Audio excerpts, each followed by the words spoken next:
All right, this has got me kind of excited. I'm on the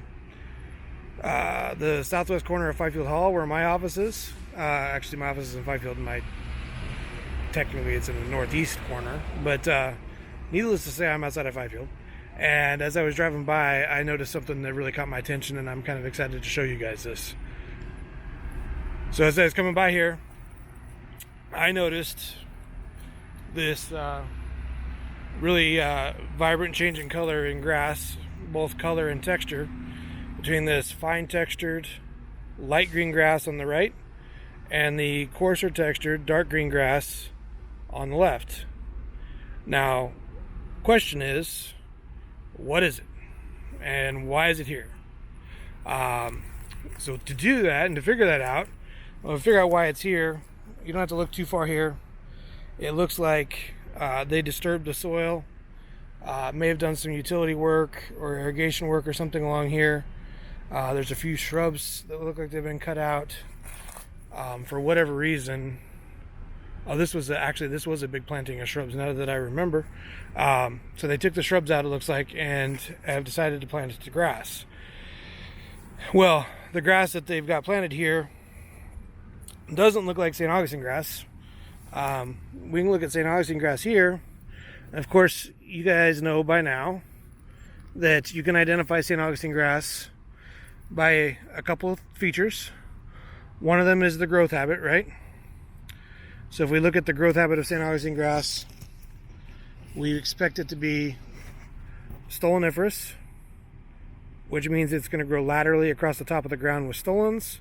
And the stolons that you can see here have chlorophyll in them, or they're green.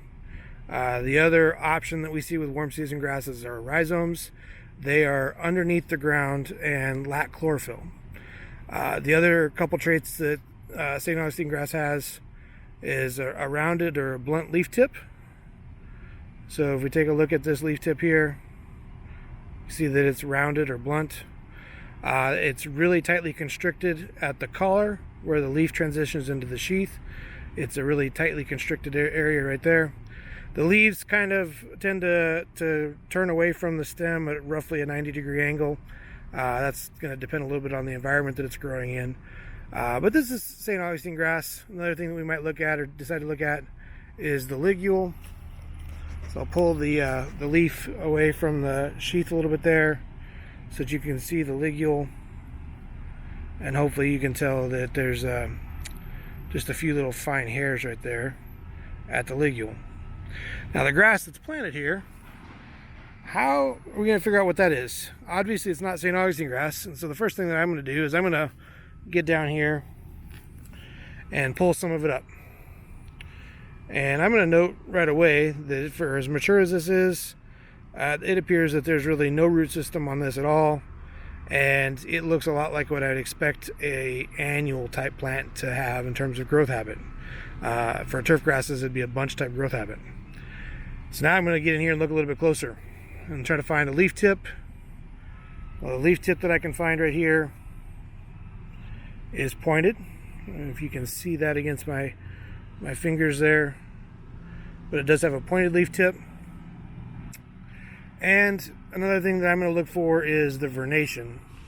And one of the ways that we can see the vernation is to actually break off one of the newly emerging leaves and look down on it. Let me see here. And hopefully what we'll be able to see is that it's round and rolled up. I'll find another example here to show you. Often another thing you can do is look down the axis of a leaf. So if you look down this axis that's pointing right at the camera, you should be able to see, where's it at? Maybe not. That this is rolled up. It's coming unrolled or unfolded. Sorry, unrolled as it grows. Contrast that with a newly emerging St. Augustine grass leaf that you can see here. That is a folded vernation, where the newly emerged leaf is folded in half. So let's look at, we got a rolled vernation on this grass plant and bunch type growth habit. I'm going to take a look at the ligulary of this plant. And this is where things get a little more interesting for me.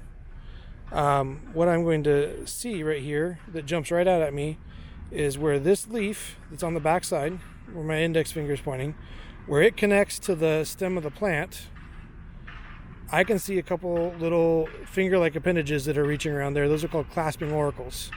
And I'm going to show you by pulling this away from the stem and refocusing the camera on where that came out. If you look at that right there, you can see that there's like sort of translucent finger-like appendages have. Let me get this zoomed in here a little bit if I can, or at least focused. But you can see the sort of clasping auricles, and the way that they look like is they look like fingers that are reaching around from the margin of the leaf blade around the stem. So the bunch type growth habit, light green color. Another thing that's characteristic of the ryegrass, I'm going to pull another piece of it up here, is both the annual and perennial ryegrasses have very shiny, glossy backsides of their leaves. So I turn this around here and look at the backside of the leaf. Might be able to get some of that gloss to show up there.